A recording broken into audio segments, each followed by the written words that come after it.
फैसलाबाद में एक नामी ग्रामी ख़ानदान, ताजिर ख़ानदान जो हैं, कारोबारी ख़ानदान, उससे ताल्लुक़ रखने वाले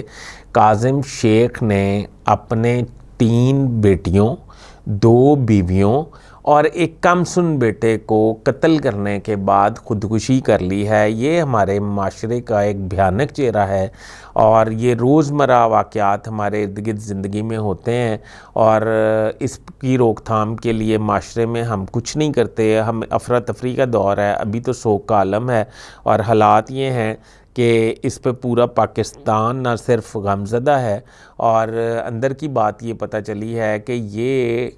कत्ल जो हुए हैं उसकी वजूहात ये थी कि शेख काज़िम जो हैं उन्हें कारोबार में तकरीबन 1 अरब रुपए से ज़्यादा नुकसान हो गया था और वो कसम पुर्सी की ज़िंदगी गुजार रहे थे। हमें इन पे तवज्जो देनी होगी।